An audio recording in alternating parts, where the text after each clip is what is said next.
त्रिवेणी तो धरातल पर है जो प्रयाग में है, और दूसरी त्रिवेणी यहाँ पर है सत्संग में जहाँ हम लोग बैठे हुए हैं, और तीसरी त्रिवेणी हम लोगों के हृदय में है, अंदर में है।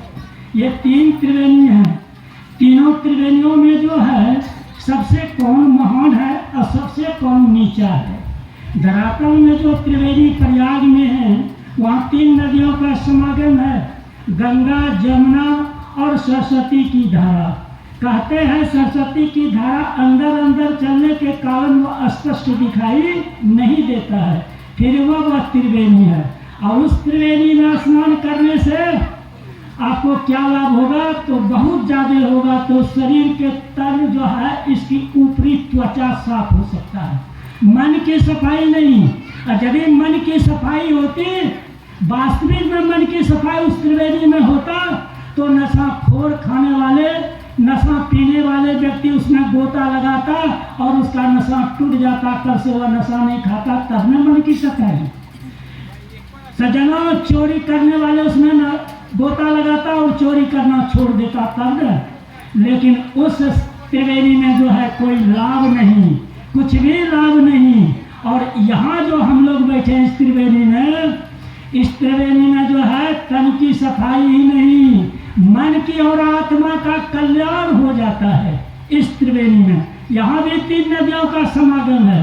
गोस्वामी जी महाराज लिखते हैं, राम भगति जहाँ सुरेश्वरी धारा, सरसई ब्रह्म विचार प्रचारा।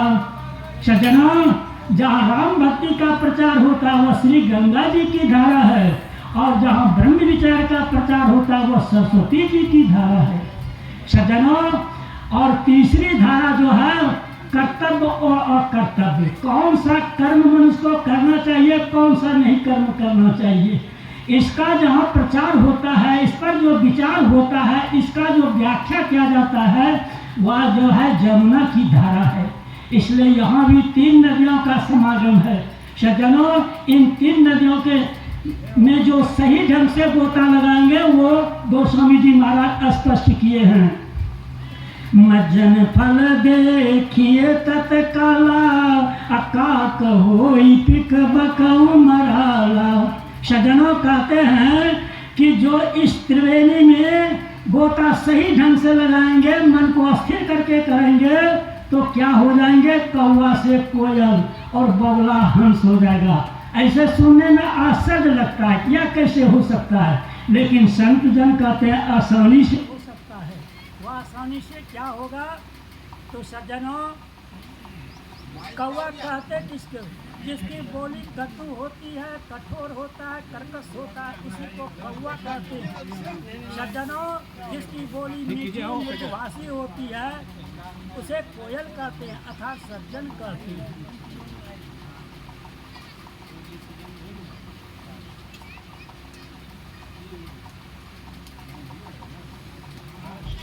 श्री सद्गुरु महाराज की जय। तो सज्जनों, अब कौवा तो जान गए जिसकी बोली कटु। समाज में जिनकी बोली कटु, कठोर, कर्कश है, वह कौवे के समान है, कौवे के समान अर्थात दुर्जन है। और वह आदमी यदि सत्संग में आवे और संतों के अमृतवाणी को सुने कि नहीं भाई, कटु वचन नहीं बोलना चाहिए, कठोर वाणी नहीं बोलनी चाहिए, गाली नहीं बकनी चाहिए, तब मीठी वाणी बोलिए, मन का पाप हो और अन्न को शीतल करे, आभू शीतल हो। तब सज्जनों कैसी बोली, तो मीठी वाणी। और वह दुर्जन आदमी समझ गया कि नहीं भाई, कटु वचन नहीं बोलना चाहिए, कटु नहीं, कठोर वाणी, गाली नहीं बकनी चाहिए, और तब से उन्होंने छोड़ दिया। तब वह मीठी वाणी बोलने लगा, तो वह मनुष्य कोयल हो गया, अर्थात सज्जन हो गया। उसी तरह से बगुला जो होता है ना, वह मांसाहारी मछली खाने वाला होता है। समाज गाँव में जो लोग मांस, मछली, अंडा, बैगन, दारू ताड़ी खाते हैं, बगुले के समान है। और वह दुर्जन है, वह आदमी इसमें आ जाए और यह समझ जाए कि बाबा ने बताया कि मांस, मछली, अंडा, बैगन, दारू ताड़ी मनुष्य का भोजन नहीं है, इसे नहीं ग्रहण करना चाहिए, और वह दुर्जन आदमी कल से छोड़ दिया, तो समझ जाइए कि वह हंस हो गया। इसलिए सज्जनों, हम लोग जो है इस तरह से विचार करके अपने जीवन में उतारें, सत्संग का जो है विधि का पालन करें। कल्याण हो सकता है। समय अनुसार मैंने यही थोड़ा सा आप लोगों की सेवा में बोलिए प्रेम से श्री सद्गुरु महाराज की जय।